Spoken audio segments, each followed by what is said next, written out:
विपरीत मृतो सदा महात्मा विधिनातु देव सदा महात्मा विधिनातु देव।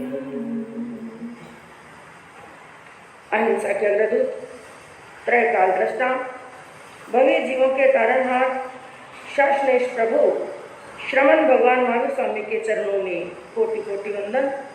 दीन दुखियों के मसीहा, करुणा के सागर, परम पूज्य गुरुदेव श्रमण सूर्य मधुर केसरी श्री मिश्री मलजी महाराज साहब के चरणों में कोटि कोटि वंदन।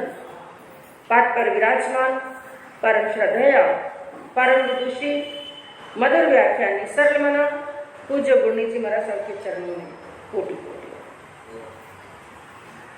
धर्म प्रेमी बंधुओं, शीलवती माताओं बहनों, आप श्रवण कर रहे हैं श्रीमद् उत्तराध्ययन सूत्र मूल और अर्थ सहित। और सर्वप्रथम साथ साथ में वांचन चल रहा है प्रभु महावीर के, तीर्थंकर प्रभु के वाणी के अतिशयों के बारे में। तीर्थंकर प्रभु की वाणी कैसी पवित्र होती है, कैसी निर्मल होती है, कैसी शुद्ध होती है, और उनका एक एक शब्द तीर्थंकर प्रभु के मुख से निकला हुआ एक एक शब्द एक एक मंत्र के समान है। और एक एक सूत्र के एक दो नहीं बल्कि अनंत अनंत अर्थ बताए गए हैं। तो जिसके अंदर 35 अतिशयों में आपने वर्णन सुना था 12 अतिशय। कितने अतिशय था?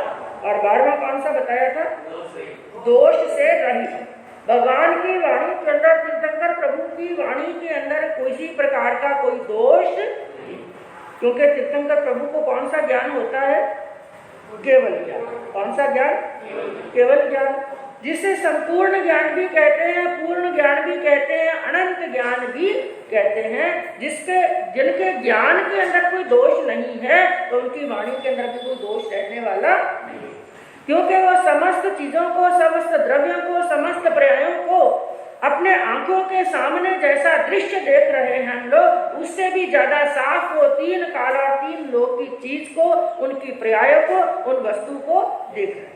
तो किसी प्रकार का भी दोष नहीं होता है। और 13वां बताया गया मनोज्ञ वाणी। कौन सी वाणी? हाँ, मनोज्ञ किसे कहते हैं? मन को अच्छी लगने वाली। दो शब्द आते हैं, मनोज्ञ और अमनोज्ञ। मनोज्ञ उसे कहते हैं जो चीजें हमें अच्छी लगती हैं, और अमनोज्ञ उसे कहते हैं जो हमें अच्छी नहीं लगती।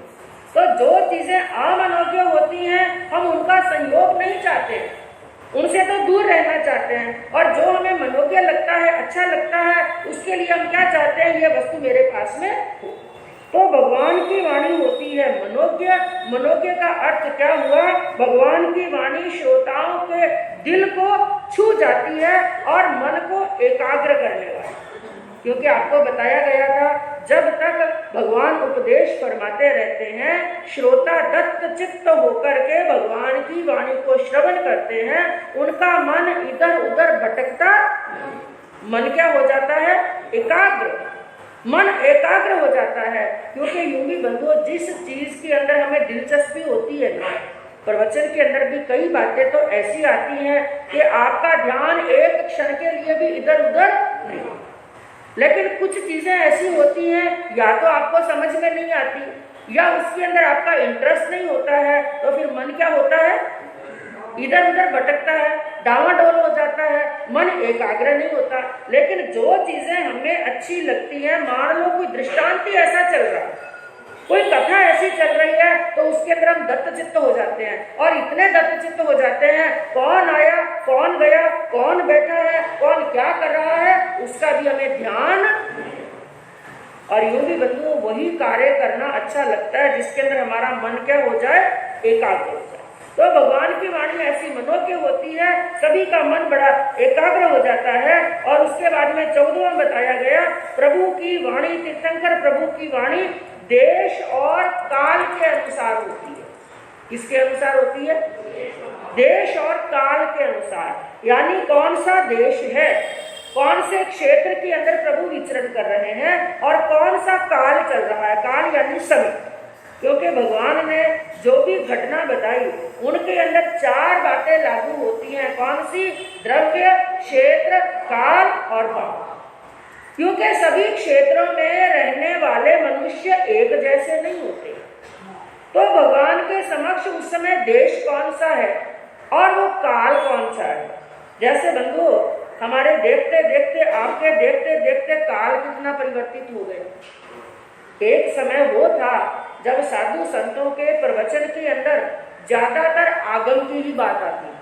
क्या आती थी? आगम की बात। तो आगम के जहां पर जानकार श्रावक हैं, सामान्य प्रवचनकार के लिए भी, साधु संतों के लिए भी क्या बताया गया कि संता सभा निहार कर दिया करो व्याख्यान। पूज्य श्री दिवाकर चौथमल जी महाराज साहब ने क्या फरमाया, संतों को उपदेश दिया, किसको निहार करके प्रवचन देना है? सभा को। सभा के अंदर श्रोता कैसे बैठे? यदि श्रोता शास्त्रों के जानकार हैं तो शास्त्रों की बात करो, लेकिन कई बार ऐसे श्रोता हैं जिनको शास्त्रों की कोई जानकारी नहीं है, आगमों की जानकारी नहीं है, लेकिन प्रवचन देने वाले को शास्त्रों का गहन ज्ञान है, गूढ़ ज्ञान है, और उनके सामने शास्त्र की बड़ी बड़ी गूढ़ बातें और बड़े बड़े थोपड़ों की बातें और बड़े बड़े षड द्रव्य की बातें कहें तो उनके पल्ले पड़ने वाली बातें तो ऊपर से ही निकल जाए। ऐसी बात कहनी जो सामने वाले की बुद्धि में, दिल में, दिमाग में बैठ सके। तो भगवान को सदैव, क्योंकि वो तो केवल ज्ञानी है, वो जान रहे हैं, देख रहे हैं देश कौन सा है और काल कौन सा है, तो देश और काल के अनुसार ही अपनी वाणी फरमाते हैं। ये उनकी वाणी की बड़ी विचक्षणता होती है। स्थान भी देखते हैं और काल भी देखते हैं, क्योंकि काल का भी प्रभाव है। आज काल का इतना प्रभाव देखते देखते आजकल तो ऐसा हो रहा है, साल 2 साल 4 साल 5 साल के अंदर ही क्या हो रहा है? परिवर्तन होता जा रहा है। तो काल के अनुसार। और 15वां क्या बताया गया अतिशय के सार्थक और संबद्ध वचन बोलते हैं। क्या बोलते हैं? सार्थक वचन बोलते हैं। और कौन से वचन बोलते हैं? संबद्ध वचन बोलते हैं। सार्थक शब्दों का अर्थ क्या हुआ? एक भी शब्द उनका निरर्थक नहीं होता है। भगवान जो वाणी फरमाते हैं ना, उनका एक भी शब्द, एक भी वाक्य क्या नहीं होता है? निरर्थक नहीं होता है। कहने का तात्पर्य हम ये कह सकते हैं कि भगवान की वाणी सुनते समय कोई ये सोचे, ये बात भगवान ने यहाँ फरमाई, ये कहने की तो कोई आवश्यकता थी ही। एक एक शब्द, एक एक अक्षर उनका सार्थक होता है और संबद्ध होता है। संबद्ध वचनों का अर्थ क्या हुआ? पूरा विस्तार पूर्वक। कैसे होते हैं? क्योंकि बंधु, भगवान की वाणी की यह विशेषता है, जब तक सुनने वाले श्रोता की सभी समस्याओं का समाधान ना हो जाए, उनकी सभी जिज्ञासाओं का समाधान ना हो जाए, तब तक भगवान उसका क्या करते हैं? विस्तार करते हैं। चाहे उदाहरण के माध्यम से, चाहे दृष्टांत के माध्यम से। तो उनकी वाणी होती है सार्थक और संबद्ध। और 16वीं विशेषता बताई गई, भगवान की वाणी होती है जिसके अंदर होते हैं सार वचन। क्या होते हैं? सार वचन का अर्थ क्या हुआ? ऐसा अर्थ सहित सार वचन का अर्थ ये होता है, जैसे अब मक्खन निकाला, क्या निकाला? मक्खन निकाला, पीछे क्या बच गई? छाछ बच गई। और उसका दही का वो सार क्या है? मक्खन। लेकिन अभी तक भी उसमें कुछ क्या है? अशुद्धि है। और उस मक्खन को गर्म करते हैं, फिर अशुद्धि क्या हो गई? दूर। तो मक्खन का जो सार था, वो सार लास्ट में क्या निकला है? घी। तो जो सार है, तो भगवान की वाणी सार होती है। सार शब्द होते हैं कैसे कि भगवान अनावश्यक कथा कहानियां कहकर के अपने प्रवचन को पूरा नहीं करते। कई बार आजकल ऐसा ही होता है, कई प्रवचनकार होते हैं, छोटे मोटे राजा रानियों के किस्से कहे, छोटी कथा कहानी कही और आधे घंटे का, 1 घंटे का प्रवचन क्या कर देते हैं? पूर्ण।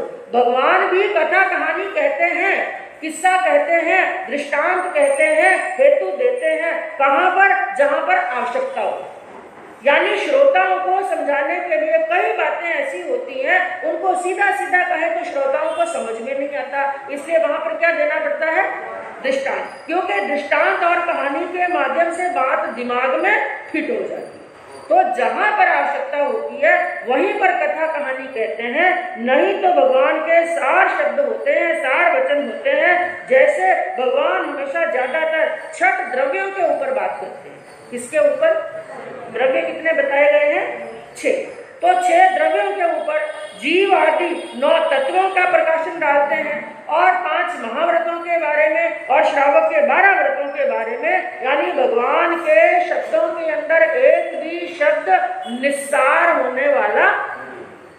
और सामान्य मनुष्य 100 वचन कहता है, 100 बातें कहता है, उसमें 1-2 सार होता है और बाकी तो सब क्या होती है? निस्सार शब्द होते हैं। लेकिन भगवान की वाणी की विशेषता, उनमें एक शब्द भी निस्सार होने वाला नहीं है। और 17वां बताया गया, संसारिक क्रिया की बातें नहीं करते। भगवान क्या नहीं करते? थोड़ा जोर से बोलिए। संसारिक क्रिया की बातें नहीं करते हैं, क्योंकि संसार की जितनी भी क्रियाएं हैं वो सबकी सब क्या है? निस्सार। क्या है? निस्सार। क्योंकि आप लोग ही कहते हैं ना ये संसार असार। हाँ, संसार क्या है? असार। आपको असार लगता है क्या? सबसे बड़ा सार किसमें आपके लिए? संसार में सबसे बड़ा सार है। लेकिन ज्ञानी क्या कहते हैं? संसार में सार नहीं। और संसार कैसा है? प्याज की तरह। कैसा है? प्याज है ना। अब प्याज के अंदर इतना बड़ा प्याज कोई देखे और कहे भाई खोल करके देखते हैं इसमें क्या है। उसको खोला, एक छिलका उतारा, उसके एक छिलके के नीचे क्या है? दूसरा छिलका। फिर दूसरा छिलका उतारा, अभी अंदर कुछ निकलेगा। फिर दूसरा छिलका, फिर तीसरा छिलका। निकालते निकालते लास्ट में क्या निकलेगा? छिलका ही है और कुछ भी नहीं है, उसके अंदर कोई पदार्थ नहीं। उसी प्रकार संसार के अंदर क्या लगता है मनुष्य को? अभी मुझे आगे सुख मिलेगा, अभी मुझे आगे सुख मिलेगा। आगे आगे करते करते वो मृत्यु के मुंह में चला जाता है, लेकिन संसार में कोई सार निकलने वाला नहीं। तो भगवान किसी प्रकार की संसारिक बातें नहीं कहते हैं। और कहीं पर कहने की आवश्यकता पड़ जाए तो संक्षेप में कैसे कहते हैं? बड़े संक्षेप के अंदर कहते हैं। बाकी अध्यात्म की बात कहते हैं, सत्य की बात कहते हैं, सिद्धांत की बात कहते हैं, व्रत और नियम और प्रत्याख्यान की बात कहते हैं, त्याग की बात कहते हैं, संयम की बात कहते हैं। संसार की बातों से कुछ लेना देना नहीं है। लेकिन आजकल के श्रावक श्राविकाओं को क्या चाहिए? आपको सार चाहिए कि निस्सार चाहिए? चाहिए तो सार, लेकिन क्रिया कैसी करते हैं? निसार। आप साधु संतों के पास में भी जाते हैं, साधु संतों के पास में भी जाते हैं, दिन में दर्शन करने के लिए, वंदन करने के लिए गए तो आपके मन में क्या चाह होती है? हम दर्शन करें, वंदन करें, थोड़ी देर बाबूजी के पास में बैठे तो बाबूजी हमसे क्या करें? बातचीत करें। और वो भी कैसी बात करें? घर गृहस्थी। किसकी बात करें? यही सोचते हैं ना। हाँ, हम वहां पर जाएं, बाबूजी हमारे घर परिवार के बारे में पूछें, बिजनेस व्यापार के बारे में पूछें, बेटा बेटी के बारे में पूछें। हाँ सर, श्रावक जी पधारो सा, विराजो सा, आपसे 5-10 बातें करें। अपनी जो पोथी पढ़ रहे थे, स्वाध्याय कर रहे थे, उस स्वाध्याय को तो क्या करते हैं? आपको देख करके। आज की ये सच्चाई है। आज की सच्चाई है, यदि आप साधु संतों के पास में गए, वंदन नमस्कार किया और साधु संतों ने अपनी जो माला फेर रहे थे, माला नीचे नहीं रखी, स्वाध्याय कर रहे थे, स्वाध्याय की किताब बंद नहीं की, अपनी क्रिया छोड़ करके आपसे बातें चीतें नहीं की, मात्र कह दिया दया पालो सा।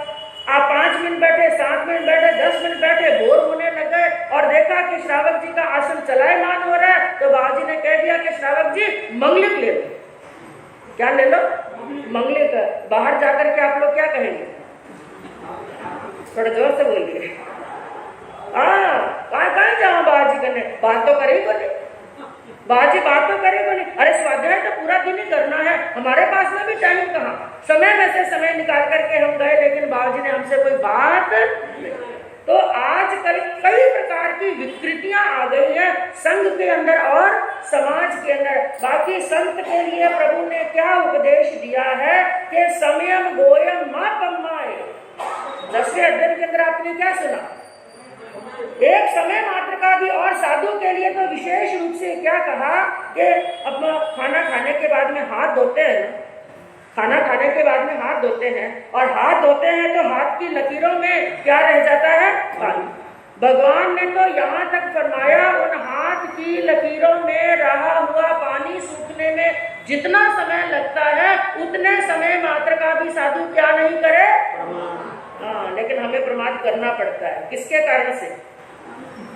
हाँ, आप लोगों के कारण से भी, हमारे खुद के कारण से तो है सो है ही, लेकिन आप लोगों के कारण से भी क्या करना पड़ता है? प्रमाद। क्योंकि आपको खुश रखना है। और आपको खुश क्यों रखना है? तो ही आएंगे। हाँ, तो ही आएंगे, नहीं तो दुकानदारी क्या हो जाएगी? ढीली हो जाएगी, बंद भी हो सकती है। और दूसरी बात, आपको खुश इसलिए भी रखना है कि भगवान ने साधु को श्रावक से पूरा बांध दिया। एक तरह से देखे ना, साधु को श्रावक से क्या कर दिया भगवान ने? बांध दिया। क्योंकि एक छोटी से छोटी वस्तु भी चाहिए तो किसके सामने गवेषणा करनी है? श्रावक के सामने। इसलिए जब कभी किसी भी गांव में जाते हैं, किसी भी नगर में जाते हैं, स्थानक कहाँ पर है ये पूछते हैं, लेकिन सबसे पहले क्या पूछते हैं? स्थानक के पास में घर है कि नहीं। तो इतना बांध दिया है, न चाहते हुए भी गृहस्थ के, संसारी के संपर्क के अंदर साधु को रहना पड़ता है। बाकी भगवान की दृष्टि में ये सब क्या है? प्रमाद। संसार की जितनी भी क्रियाएं हैं, संसार की जितनी भी बातें हैं, सबकी सब क्या है? प्रमाद। लेकिन भगवान ऐसे प्रमाद के अंदर, क्योंकि वो तो केवल ज्ञानी है और संसार की बातें नहीं करते हैं। और 18वां बताया गया सरल भाषा। भगवान की भाषा कौन सी होती है? सरल भाषा होती है। और ऐसी भाषा होती है, एक छोटा से छोटा बच्चा भी भगवान की सभा में आकर के बैठता है ना, तो भगवान की बात को आराम से समझ पाता है। बड़ी सरल होती है, कोई कलिष्ठ भाषा नहीं होती। क्योंकि भगवान की वाणी जब भगवान फरमाते हैं तो कौन सी भाषा में? अर्धमागधी भाषा के अंदर, बड़ी सरल, बड़ी सामान्य भाषा के अंदर भगवान उपदेश देते हैं। और एक वाणी की विशेषता ये होती है बंधुओं कि भगवान जब अर्धमागधी में देते हैं तो प्रवचन उपदेश देते हैं अर्धमागधी में, लेकिन उन वाणी की विशेषता ये होती है जहां पर जितनी भी परिषद बैठी है, चाहे कोई भी भाषा बोलने वाले हैं, चाहे त्रियंच प्राणी बैठे हैं, चाहे मनुष्य बैठे हैं, चाहे देवी देव बैठे हैं, सबको अपनी अपनी भाषा में भगवान का उपदेश समझ में आता है।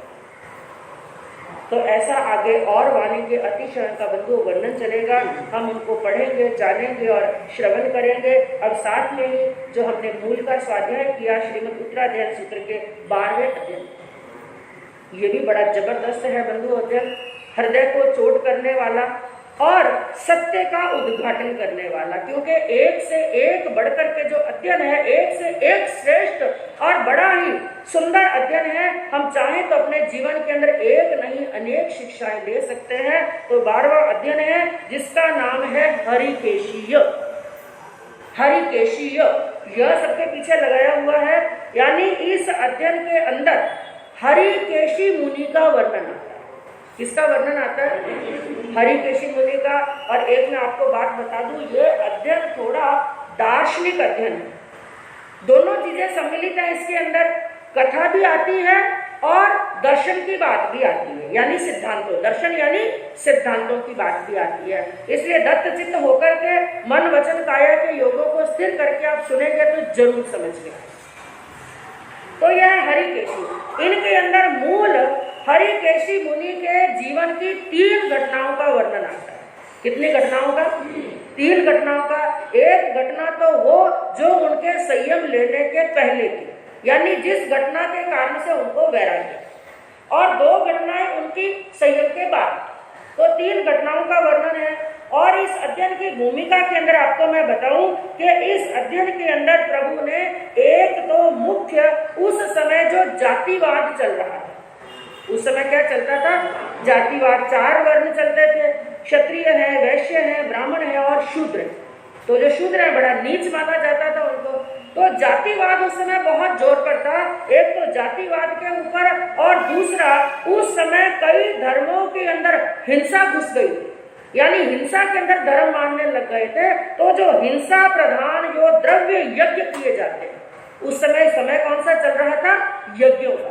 सनातन धर्म के अंदर बड़े बड़े यज्ञ किए जाते थे। लेकिन बंधुओं, ये यज्ञ, जब यज्ञों की शुरुआत हुई उस समय उनके अंदर हिंसा नहीं होती, उस समय हिंसा नहीं होती थी। सामग्री जो आती है यज्ञ की, उसी की आहुतियां दी जाती थी। लेकिन कोई भी धर्म होता है ना, हर धर्म के अंदर धीरे धीरे धीरे धीरे विकृतियां आ जाती।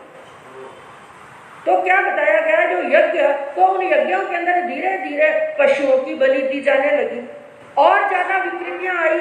एक समय ऐसा हुआ कि यज्ञों के अंदर मनुष्यों की बलियां दी जाने लगी। आपके सामने कल भी प्रसंग आया था ना धवल सेठ का। हाँ, धवल सेठ की जहाजें नहीं चल रही थी तो किसी ने क्या बताया, किसी जानकार ने क्या बताया कि देवी क्या चाहती है यहाँ पर, हाँ, नर बलि चाहती है, 32 लक्षण वाले मनुष्य की बलि चाहती है। तो यज्ञों के अंदर बलियां दी जाने लगी। तो जो हिंसा प्रधान द्रव्य यज्ञ हैं, उन क्रियाओं के ऊपर और जातिवाद के ऊपर बड़ा कुठाराघात किया गया है और एक नहीं अनेक बिंदुओं के ऊपर चिंतन और मनन किया गया है इस अध्ययन के। तो संक्षेप के अंदर बंधुओं मैं आपको बताऊं कौन हुए हरिकेशी मुनि, कैसे आया उनको बैरा। एक बालक जिसका जन्म हुआ चंडाल कुल के अंदर। किस कुल के अंदर? चंडाल कुल के अंदर। क्योंकि बंधुओं, भगवान का ये जो धर्म है ना, यहाँ पर गुणों की पूजा होती है। ऊंची जाति में जन्म हो चाहे नीची जाति में जन्म हो, सुंदर हो या कुरूप हो, धनवान हो या निर्धन हो, यह सब बाहर की बातें, इनसे अध्यात्म का कुछ लेना देना नहीं। तो अब चिंतन कीजिए वो हरिकेशी मुनि कैसे साधक होंगे जिनकी प्रशंसा, जिनके गुणों की प्रशंसा स्वयं किसने की है? तीर्थंकर भगवान ने की है। तो एक हरिकेशी जिनका नाम था हरिकेशी बल, जिनका जन्म किस कुल के अंदर हुआ? चंडाल कुल। और चंडाल कुल ऐसा नीच कुल होता है, इसका एक दूसरा भी नाम है जिसे कहते हैं श्वपाक कुल। क्या कहते हैं? हाँ, श्वपाक कुल का अर्थ क्या हुआ? एक होता है श्वान। क्या होता है? श्वान किसे कहते हैं? कुत्ते। श्वान कहते हैं कुत्ते को। ऐसा कुल जिस कुल के अंदर, जिन घरों के अंदर कुत्ते का मांस खाया जाता है। किसका मांस खाया जाता है? हाँ, कुत्ते का भी मांस नहीं छोड़ा जाता है, कुत्ते का भी मांस खा लिया जाता है। ऐसा कुल, ऐसे चंडाल कुल के अंदर जन्म हुआ था हरिकेशी बल का। नाम क्या था? हरिकेशी बल। लेकिन बंधुओं, वो केवल जाति से ही चंडाल नहीं थे।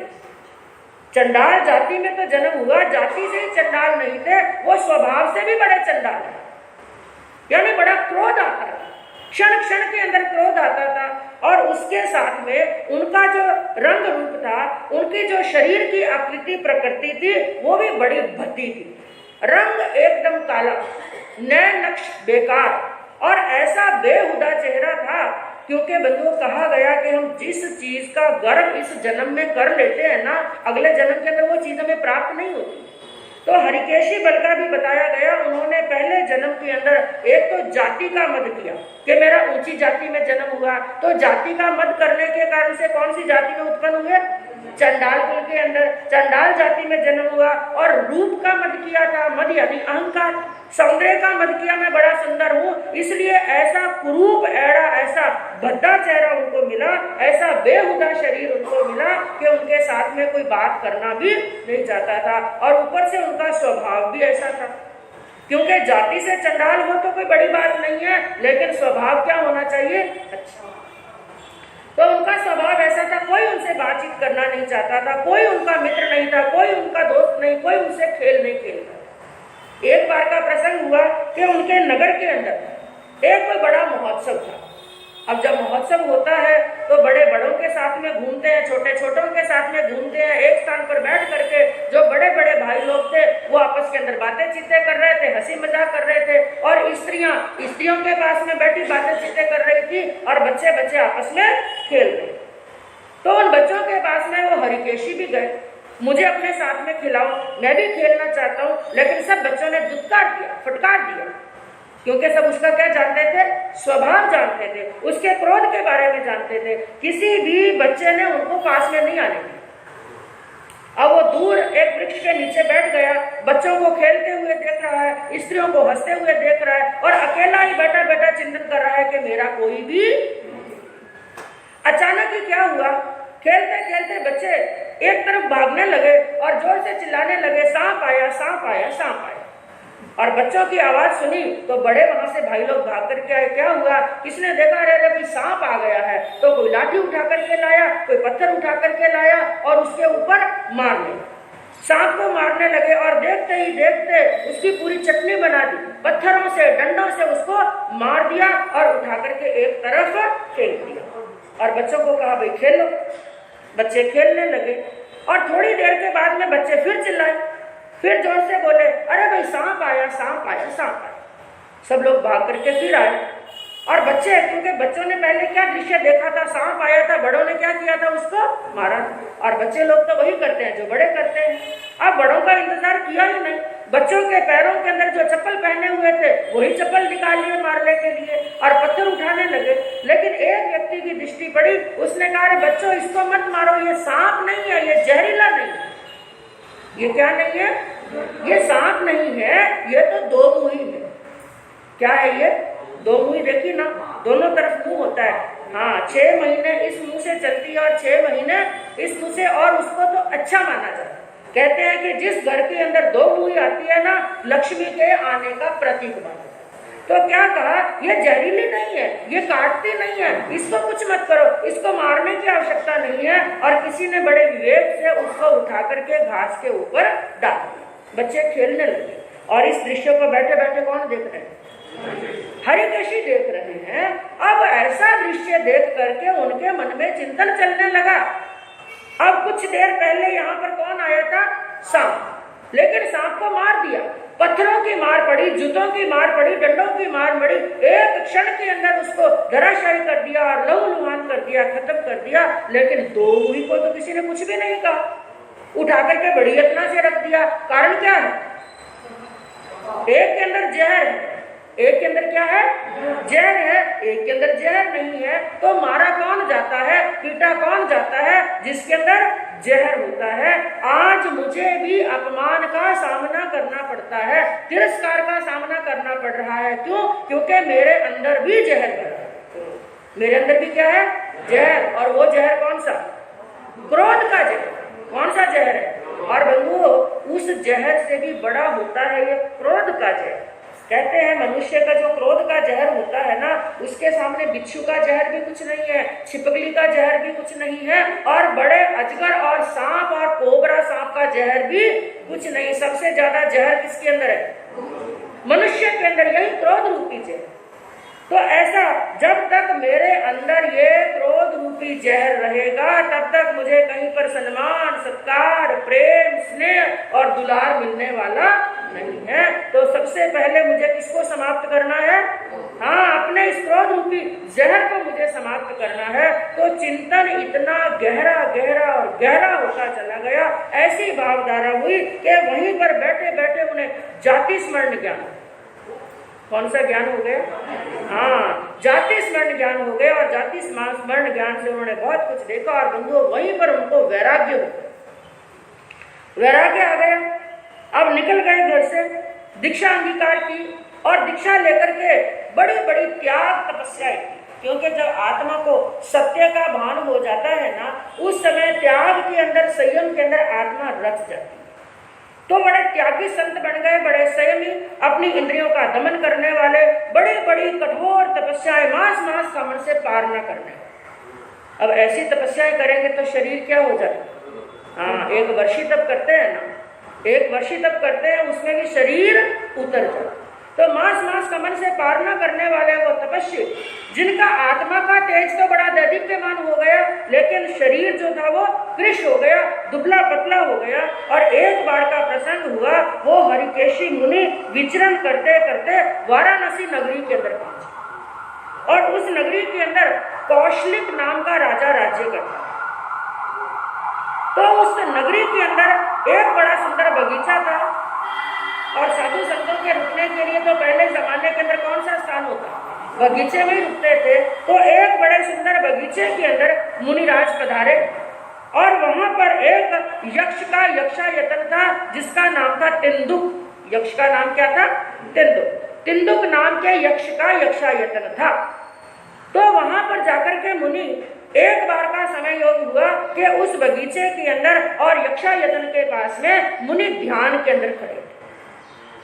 और बंधु वहां पर रहते हुए भी काफी समय व्यतीत हो गया था मुनि को, इसलिए वहां पर एक देव रहता था। जिस वृक्ष के नीचे मुनि हमेशा ध्यान करते थे ना, उस वृक्ष के ऊपर एक देव रहता था। और वो देव कितने समय से देख रहा था मुनि की चर्या को, उनकी दया को, उनकी करुणा को, उनके त्याग को। क्या है इनका जीवन, कैसी है इनकी क्रिया।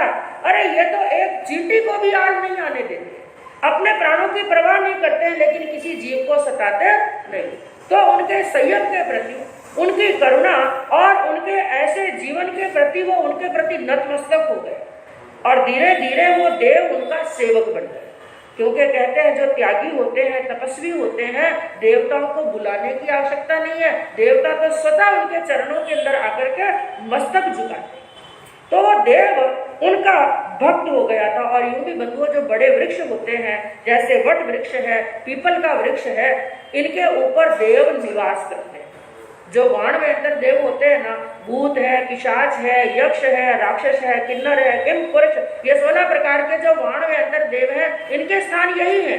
या तो वो पानी के अंदर रहते हैं, जहां पर जैसे कुआं है, तालाब है, बावड़ी है, वहां पर उनका स्थान होता है, या गुफाओं के अंदर जहां लोगों का आना जाना नहीं होता है, या बड़े जो पुराने कई वर्षों के पुराने वृक्ष होते हैं, ऐसे स्थान के ऊपर रहते हैं। इसलिए कहते हैं कभी जंगल में जाने का काम पड़े, कभी बाहर गए हैं, जंगल में जा रहे हैं और वहां पर लघु शंका के लिए भी बैठना है, तो पहली बात तो वृक्ष की जड़ के पास में शंका निवारण नहीं, और कोई स्थान नहीं मिले, किसी कारण से करना भी पड़े, तो किसकी आज्ञा लेनी? शकेंद्र महाराज की। शकेंद्र महाराज की आज्ञा लेनी और बाद में आज्ञा भलानी, क्योंकि वहां पर देवता का निवास होता है। और देवता की यदि आशातना हो जाए और देवता क्रुद्ध हो जाए, इसका परिणाम बड़ा घातक होता है।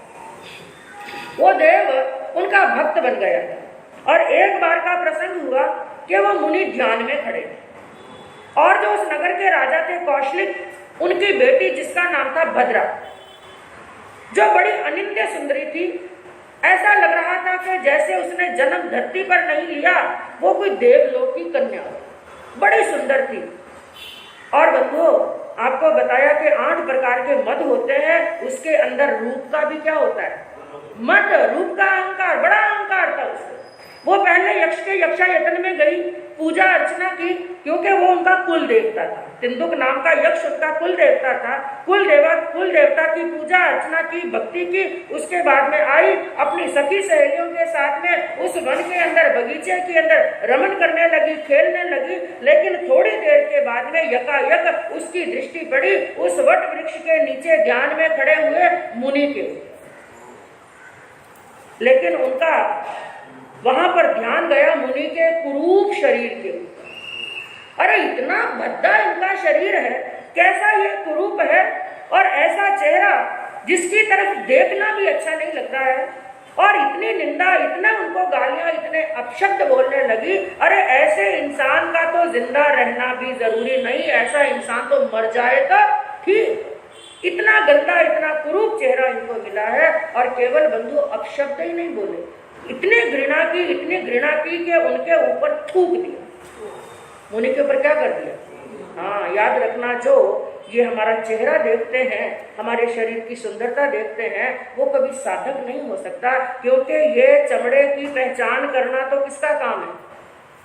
चमड़े की पहचान कौन करता है? चमार। चमड़े की पहचान कौन करता है? चमार। साधक वो होता है जो चमड़े को नहीं देखता है, गुण को देखता। तो भद्रा ने गुण नहीं देखे, मुनि का त्याग नहीं देखा, उनका केवल कुरूप चेहरा देखा और ऐसी निंदा, अपमान किया, तिरस्कार किया कि मुनि के ऊपर थूक दिया। मुनि तो संभाव के अंदर थे, उनको इससे भी कुछ लेना देना नहीं, साधना के अंदर रत थे। लेकिन यह दृश्य वृक्ष पर बैठा बैठा कौन देख रहा था? देव। दृश्य रूप के अंदर देव देख रहा था, जो उनका भक्त बन चुका था, उनसे रहा नहीं गया।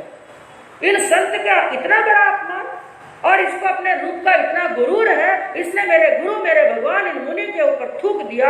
और बंधु, उस समय देवता ने अपनी शक्ति बताई कि भद्रा के शरीर में प्रवेश कर, जैसे अर्जुन माली का वर्णन आता है कि मुदगर पानी यक्ष ने शरीर में क्या कर लिया था? प्रवेश। तो देव ने प्रवेश कर लिया। और जब एक शरीर के अंदर देव प्रवेश करता है तो ये दृश्य तो आपने कई बार देखा हो। क्या हालत होती है उस समय? सिर को घुमाते हैं, गोल गोल जोरदार घुमाते हैं और बालों को बिखेर लेते हैं, अपने हाथों से ही अपने आप को पीटने लगते हैं। ये सब क्रिया चालू हो गई भद्रा की। वो रो रही है, चिल्ला रही है, अपने आप को पटक रही है, बालों को बिखेर रही है। ऐसा दृश्य देखा और ऐसा क्रंदन करते हुए देखा और समाचार पहुंचे राजा के पास में। क्या हुआ अचानक मेरी बेटी? और इतना जरूर पता चला कि मुनि के ऊपर इसने थूक दिया, लेकिन आगे क्या हुआ उनको कुछ पता नहीं चला। और डॉक्टरों को, वैद्यों को, हकीमों को बुलाया। उन्होंने कहा राजन, ये जो बीमारी है इसका इलाज हमारे पास में नहीं है। जब वैद्यों ने मना कर दिया तो झाड़ा झपटा देने वालों को बुलाया और झाड़ा झपटा वालों ने भी खूब इलाज किया, लेकिन बंधुओं वो देव भी बड़े बलवान देव थे तो उनको किसी प्रकार का कोई इलाज नहीं लगा। और थोड़ी देर के बाद में अंदर से ही आवाज आई।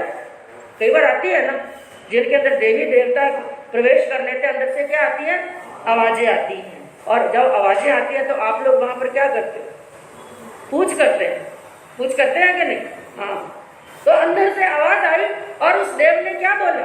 आपकी बेटी ने मुनि का अपमान किया है, उनकी निंदा की है, उनका तिरस्कार किया है, और इतना ही नहीं राजन, इसने मुनि के ऊपर थूक दिया है। ऐसे त्यागी मुनि, ऐसे तपस्वी मुनि का अपमान किया है, इसलिए मैं तुम्हारी बेटी को छोड़ने वाला।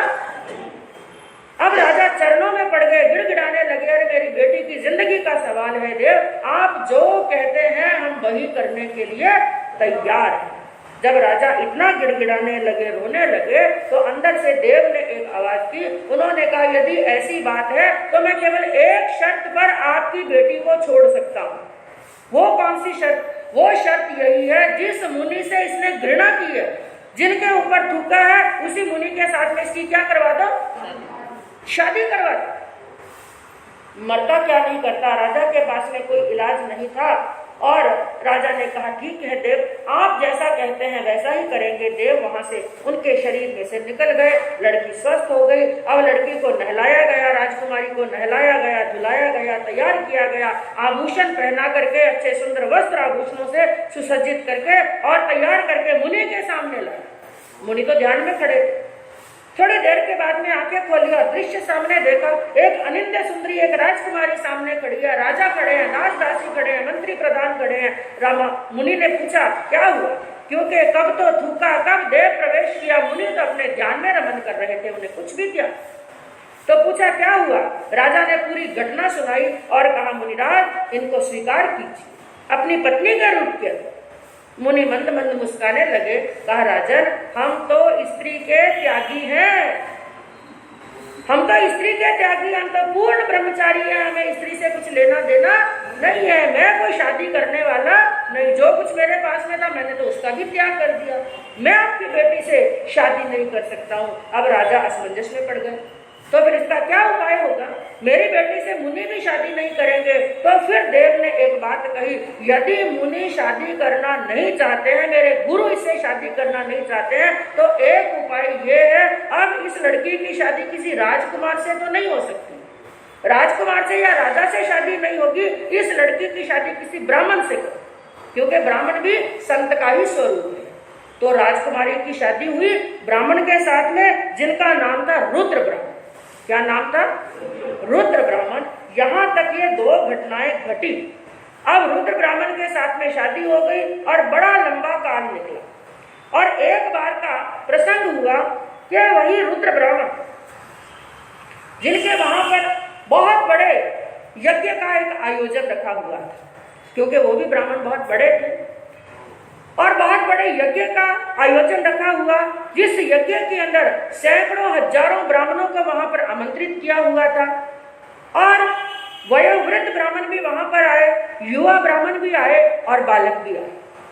और एक बार का समय हो कि इधर तो यज्ञ की तैयारी हो रही है और इधर उन्हीं मुनि के, हरिकेशी मुनि के पारने का अवसर। मास खमन का क्या था? पारना। और बंधु संतों का ये कार्य होता है, जहां पर भी हिंसा होती हो, जहां पर भी किसी जीव की हिंसा होती है ना, तो संत उन हिंसा को रुकाने के लिए स्वयं चल करके वहां पर पहुंच जाते हैं। आज पंचम आर्य के अंदर भी हमने ऐसे कई संतों के बारे में सुना। पूज्य गुरुदेव मर्दुल केसरी जी महाराज साहब के बारे में सुना। पूज्य श्री गणेश लाल जी महाराज साहब की जीवन की कई घटनाओं के बारे में सुना कि जहां पर बकरे की गर्दन रखी जाती थी, वहां पर संतों ने अपनी गर्दन रखी। वहां पर संत कोई बुलाने का इंतजार नहीं करते। तो हरिकेशी मुनि ने अपने ज्ञान से जाना, यज्ञों के अंदर बड़ी आहुतियां दी जाती हैं, वहां पर पशुओं की बलियां दी जाती हैं, मनुष्यों की बलियां दी जाती हैं। यह हिंसात्मक यज्ञ है, इनको बंद कराना हमारा कर्तव्य। तो अब कैसे करना? मुनि के पारने का अवसर और पारना लेने के लिए मुनि उन्हीं यज्ञ स्थान पर पहुंच गए। उन रुद्र ब्राह्मण के वहां पर पहुंचे और जाकर के भिक्षा की याचना की, गोचरी की याचना की, मुझे गोचरी दे। उन रुद्र ब्राह्मण ने ऐसे मैले कुचैले संत को आया हुआ है, क्योंकि हमारी ये आंखें हैं ना, ये केवल बाहर का दृश्य देख सकती हैं, भीतर का प्रकाश देखने की ताकत इन नेत्रों के अंदर नहीं। उन्होंने क्या देखा? अरे ये मैले कुचैले फटे पुराने यह वस्त्र हैं, कैसा इनका कुरूप चेहरा है। आ गए भिखारी की तरह यहाँ पर मांगने के लिए। उन्होंने क्या कहा कि हे मुनिराज, आप यहाँ पर अन्न पानी लेने के लिए, भोजन लेने के लिए आए हैं, लेकिन यह भोजन आप जैसे मैले कुचैले संतों के लिए नहीं है। यह भोजन तो ऐसे ब्राह्मणों के लिए बना हुआ है जो यज्ञ करते हैं। किसके लिए बना हुआ है?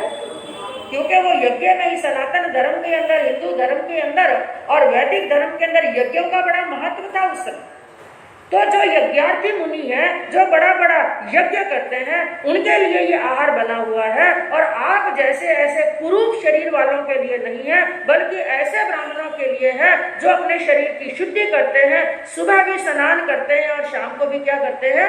हाँ, जल से स्नान करते हैं, शरीर से शुद्ध रहते हैं और यज्ञ करते हैं। ऐसे ब्राह्मणों के लिए आहार बना हुआ है, आप जैसे संतों के लिए नहीं। इसलिए यहाँ से चले जाए। लेकिन मुनि नहीं गए, क्योंकि जहाँ पर हिंसा बंद करानी होना, चाहे कितना भी अपमान हो जाए, कितना भी तिरस्कार हो जाए, वो संत अपने तिरस्कार और अपमान से कोई डरते। मुनि वहां से रवाना नहीं हुए। अब देखा ब्राह्मणों ने कि ये यहाँ से नहीं जा रहे हैं, तो अंदर से 2-4 बालक जो ब्राह्मण थे वो आए हाथ में डंडे लेके। ये मुनि ऐसे नहीं भागेंगे, तो डंडे से जैसे कुत्ते को ताड़ते हैं ना, ऐसे हरिकेशी मुनि को ताड़ने लगे। और यहाँ तक कर लिया, यहाँ पर एक शब्द आया आगम की मूल गाथा के अंदर, गलहत्ता।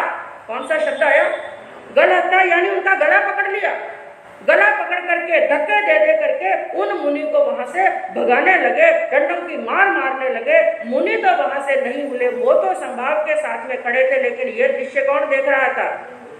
देव। वो कभी साथ नहीं छोड़ता, 24 घंटे मुनि की सेवा में अदृश्य रूप में साथ में रहता था। मुनि तो संभाव से सहन कर रहे थे, लेकिन देव से ये सहन नहीं हुआ। मेरे गुरु यहाँ पर गोचरी लेने के लिए आए और ये ब्राह्मण उनका अपमान कर रहे हैं। और क्रोध के अंदर आ गए, क्रोध के अंदर आए, मुनि के शरीर में भी प्रवेश कर दिया। मुनि के शरीर में प्रवेश किया तो मुनि का और ब्राह्मणों का खूब वार्तालाप हुआ। मुनि वहां से जाने के लिए तैयार नहीं और ब्राह्मण उनको भिक्षा देने के लिए तैयार नहीं। जब इतना अपमान होते हुए देखा, देव को और क्रोध आया और क्रोध के अंदर आकर के बंधु उन्होंने क्या कृत्य किया, जो सैकड़ों हजारों की तादाद के अंदर वहां पर ब्राह्मण खड़े थे ना, उनके सबके शरीर को विकृत कर दिया। किसी का हाथ मुड़ गया, किसी का पांव मुड़ गया, किसी की गर्दन मुड़ गई, कोई नीचे गिर गए, कोई धराशायी हो गए, किसी की आंखों में रक्त आ रहा है, किसी के नाक में, किसी के मुख में से होकर के रक्त की धाराएं बह रही हैं और शरीर में इतना दर्द होने लगा, इतनी पीड़ा होने लगी, सबके सब घबराने लगे, रोने लगे, क्रंदन करने लगे। और ये रोने की और क्रंदन करने की आवाजें अंदर गई। उनके घर के अंदर आवाजें गई तो अंदर से एक स्त्री बाहर आई। और वो स्त्री कौन थी? राजा की बेटी, वो भद्रा। भद्रा ने दृश्य देखा कि सामने कौन खड़े हैं? मुनि खड़े हैं और इन लोगों ने ऐसे त्यागी तपस्वी मुनि का अपमान किया है। वो अपने पति को संबोधित करके कहने लगी, ब्राह्मण देवता, आपने एक मुनि का अपमान किया और वो भी ऐसे त्यागी, ऐसे तपस्वी, ऐसे दैदिप्यमान, जो साक्षात भगवान का स्वरूप है। ऐसे मुनि का अपमान करना तो ऐसे होता है जैसे अपने इन पांव से अग्नि कुंड की अग्नि को बुझाना। किसको बुझाना? अग्नि कुंड की अग्नि को बुझाने के समान है। ऐसे मुनि का अपमान करना तो ऐसे होता है अपने इन सामान्य दांतों से लोहे के चने चुराना, और ऐसे त्यागी मुनि का अपमान करना तो ऐसे होता है अपने इन नाखूनों से बड़े पहाड़ को कुरेदना। किसको कुरेदना है? पहाड़ को। और किससे कुरेदना है? नाखूनों से।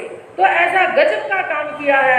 जब तक आप इनसे क्षमा याचना नहीं कर लेंगे, हे मुनिराज, अपने पति को ब्राह्मण देवता को कहने लगी, हे ब्राह्मण देवता, आप इनसे हाथ जोड़ करके इनके चरणों में सिर झुका करके क्या मांगिए? हाँ, अपनी गलती की क्षमा याचना कीजिए। ऐसी बात सुनी। और दूसरी बात क्या कही? अपने पति को कहा, मालूम है कि मैं आपको कैसे मिली हूँ? इनकी त्यागी हुई हूँ। मैं कौन हूँ? इनकी त्यागी हुई वस्तु को आपने स्वीकार किया है। आपको मालूम नहीं, मेरे पिता ने तो सजा करके, जैसे मोतियों का थाल सजा करके किसी को देते हैं, ऐसे के ऐसे मुझे इन मुनि को दे दिया था। लेकिन इतनी अनिंद्य सुंदरी पाकर के भी मुनिराज ने क्या कर दिया? क्या मैं तो इनकी त्यागी हुई आपको मिली हूँ। आप इनके त्याग तपस्या का तेज आप जानते। इतनी सब बातें सुनी बंधुओं, तो वो ब्राह्मण देवता भी मुनि के सामने क्षमा याचना करने लगे। सभी हाथ जोड़ने लगे, प्रार्थना करने लगे, हे मुनिवर, हम आपके त्याग तपस्या को जान, हमें क्षमा कर दीजिए। जब बार बार क्षमा मांगी तो देवता को भी दया आ गई और सबको क्या कर दिया? स्वस्थ किया। अब स्वस्थ किया और ब्राह्मणों ने मिलकर के मुनि को गोचरी बहराई। जब ऐसे भावना से गोचरी बहराई, ऐसे त्यागी तपस्वी मुनि को गोचरी बहराई, तो देवलोक के देवताओं का आसन भी कंपायमान हुआ। कभी कभी ऐसी घटनाएं घटती हैं, ऐसा महादान दिया जाता है तो देवता भी प्रसन्न होकर के वहां से 5 दिव्यों की वृष्टि करते हैं। जैसे चंदन बाला ने दान दिया भगवान महावीर को, तो वहां पर सोने की क्या हुई थी? वर्षा। तो सोने की वर्षा होने लगी, देवदूत भी बजने लगी, अहो दानम का घोष होने लगा। सभी ब्राह्मणों की दृष्टि गई ऊपर। इसका मतलब ये इतने बड़े तपस्वी है, इनको दान देने मात्र से देवताओं ने सोने की क्या की है? वर्षा की है। इसका मतलब भद्रा जो कह रही है, इसके अंदर राई रत्ती भी असत्य। अपूर्ण विनय के साथ में वो ब्राह्मण मुनि के साथ में सामने हाथ जोड़ करके खड़े होते हैं और मुनि उनको उपदेश देते हैं, हे ब्राह्मणों, तुम यह अग्नि का समारंभ करके, टेऊ काय के युवों की हिंसा करके और जल के अंदर स्नान करके क्या सोच रहे हो? तुम सच्चा धर्म कर रहे हो, तुम सच्ची शुद्धि कर रहे हो। इस जल स्नान करने से तुम्हारी आत्मा की शुद्धि नहीं होती है। जल स्नान करने से तो केवल तन की शुद्धि होती है। और यज्ञों के अंदर अग्नि का समारंभ करके और जीवों की हिंसा करके ऐसा करने से तुम्हारा यह धर्म सत्य धर्म होने वाला। तुम ऐसा यज्ञ करो जिस यज्ञ के अंदर सच्चे मायने में धर्म हो, और ऐसा स्नान करो जिससे केवल तन की शुद्धि नहीं हो, किसकी शुद्धि हो? हाँ, आत्मा की शुद्धि हो। तो ब्राह्मण भी बड़े द्रवित हुए। उन्होंने कहा, मुनिराज, ऐसी बात है तो आप ही बताइए, आप कौन सा यज्ञ करते हैं और आप कौन सा स्नान करते हैं? हम भी वैसा यज्ञ और स्नान करेंगे। तो 2-4 बातें बंधु आपको 2-4 मिनट के अंदर बताऊं। उन्होंने कुछ प्रश्न पूछे। कहा, मुनिराज, आप जो यज्ञ करते हैं उस यज्ञ के अंदर ज्योति कौन सी होती है? यज्ञ के अंदर क्या जलाते हैं? ज्योति। कौन सी ज्योति जलाते हैं? तो मुनि ने कहा, जो सम्यक दृष्टि होता है, जो मुनि होता है, वो जो यज्ञ करता है उसके अंदर तप रूपी ज्योति जलाता है। कौन सी अग्नि जलाता है? तप रूपी ज्योति जलाता है। तो दूसरा प्रश्न पूछा है, मुनिराज, आप जहाँ पर यज्ञ करते हो वो अग्निकुंड कौन सा? यज्ञ करते हैं तो क्या बनाते हैं? अग्निकुंड। वो अग्निकुंड कौन सा होता है? मुनि ने कहा, हमारा जीव ही वो अग्निकुंड। जीव क्या है? अग्निकुंड। और ज्योति क्या है? तप। और तीसरा प्रश्न पूछा, जिस कुर्सी से आप आहुति देते हैं, कुर्सी होती है ना, चम्मच, जिसके अंदर सामग्री डाल करके उन अग्नि के अंदर मंत्र बोलते हैं, और जब स्वाहा बोलते हैं तो सामग्री किसमें डालते हैं? यज्ञ में। तो आप वो कुर्सी कौन सी इस्तेमाल करते हैं? तो कहा, मन और वचन रूपी कुर्सी। और चौथी बात पूछी, अग्नि जलाने के लिए जो कंडे इस्तेमाल किए जाते हैं, अग्नि जलाने के लिए छाना, जो छाना इस्तेमाल करते हैं, कंडे इस्तेमाल करते हैं, वो कंडा कौन सा है? उन्होंने कहा, वो कंडा है हमारा शरीर। अग्नि के अंदर क्या चलता है? हाँ, शरीर कृष होता है, साथ में कर्मों का मैल जल जाता है, तो आप ईंधन कौन सा जलाते हैं? क्या जलाते हैं? ईंधन जलाते हैं ना, अग्नि लगाते हैं, उसमें क्या जलता है? लकड़ियां लगाते हैं। हाँ, ईंधन कौन सा जलाते हैं? कहा कर्म रूपी ईंधन। जिस समय शरीर रूपी कंडल लगाते हैं तो कर्म रूपी ईंधन अपने आप ही जल करके राख हो जाता है। उसके बाद में प्रश्न पूछा, तो आप शांति पाठ कौन सा पढ़ते हैं? क्योंकि जब आहुतियां देते हैं तो बीच बीच में क्या पढ़ते हैं? मंत्र बोलते हैं ना, जिसको शांति पाठ कहा जाता है। तो शांति पाठ कौन सा पढ़ते हैं? उन्होंने कहा संयम के अंदर प्रवृत्ति। संयम के अंदर क्या करनी? प्रवृत्ति। यही हमारा शांति पाठ है। और उसके बाद में उन्होंने कहा, आपने कहा मुनिराज जल स्नान करने से आत्मा की शुद्धि नहीं होती है, तो आप कौन से जल में स्नान करते हैं? कौन से जलाशय में स्नान करते हैं? तो मुनि ने कहा, हे ब्राह्मण देवता, धर्म रूपी जलाशय। कौन सा जलाशय है? धर्म रूपी जलाशय के अंदर स्नान करते हैं। और उसके बाद में कहा, कौन से तीर्थ पर जाकर के करते हैं? क्योंकि जलाशय कहाँ पर बने हुए हैं? तीर्थों पर। कौन से तीर्थ पर जाकर के करते हैं? उन्होंने कहा ब्रह्मचर्य रूपी तीर्थ। कौन सा तीर्थ? ब्रह्मचर्य रूपी तीर्थ। तो हे ब्राह्मण देवता, ऐसे ब्रह्मचर्य रूपी तीर्थ पर जाकर के धर्म रूपी जलाशय के अंदर यदि आप डुबकी लगाएंगे तो हमारी आत्मा के कर्म क्या हो जाएंगे? दूर। और ऐसे द्रव्य यज्ञ को छोड़ के, हिंसा में यज्ञ को छोड़ करके भाव यज्ञ यदि आप करेंगे तो ऐसा यज्ञ करने से, ऐसा स्नान करने से हमारी आत्मा शुद्ध हो जाएगी, विमल हो जाएगी और संताप से रहित हो जाएगी, चित्त में शांति मिलेगी और हमारी कर्म तो आत्मा कर्म दोषों से दूर हो जाएगी। तो बंधुओं, इसका विश्लेषण तो बड़ा लंबा है, बड़ा मार्मिक है, संक्षिप्त के अंदर बताया। और अंतिम के अंदर आपको दो बातें ही कहना चाहती हूँ। इस अध्ययन से यूं तो कई शिक्षाएं प्राप्त होती हैं, लेकिन मुख्य शिक्षाएं आपको दो बताऊं, नोट कर दें। एक शिक्षा तो यह मिलती है, जब तक हमारे भीतर क्रोध रूपी विष रहेगा तब तक हमें जीवन के अंदर सम्मान, सत्कार, प्रेम, स्नेह और आदर कभी मिलने वाला। तो धीरे धीरे अपने क्रोध रूपी विष को क्या करना है? कम करना है। और दूसरी यहाँ पर सबसे बड़ी शिक्षा बताई गई है, बाहर की शुद्धि से कल्याण होने वाला। तो शुद्धि कौन सी करनी है? भीतर की शुद्धि। और भीतर की शुद्धि कब होगी? जब कषायों से दूर होंगे, राग और द्वेष से क्या होंगे? दूर। और मन को क्या बना लेंगे? सरल। मन को क्या बनाएंगे? सरल। और सरल भी कैसा? एक छोटे बच्चे जैसा। हमारा मन सरल बन जाएगा तो शुद्धि होगी, आत्मा की शुद्धि होगी, आत्मा निर्मल होगी। तो बंधुओं, इस भाव में कर ब्रह्म कल्याण होगा। इसी भावना से शांति। आग में तिलिये की पाटी का कौशक करे, आग में तिलिये पनते, संजय सुत्तागमे अथागमे तदु भयागमे। इस तरह तीन प्रकार आगम रूप ज्ञान के विषय में जो कोई अतिचार लागू हुई तो आनंद। जम वायदम वच्चा मेलियम हिनक्षरम अचक्षरम पैनम विनयनम जोगिनम दोषिनम सुट्टु दिन्नम दुट्टु परिचयम अकाले कौ सज्जाओ काले न कौ सज्जाओ असज्जाय सज्जाय सज्जाय न सज्जाय बढ़ता गुणता विचारता ज्ञान और ज्ञानवंत पुरुषों की आशातना की हो तो तस्मिच्छा। सरस शांति सदारस सागर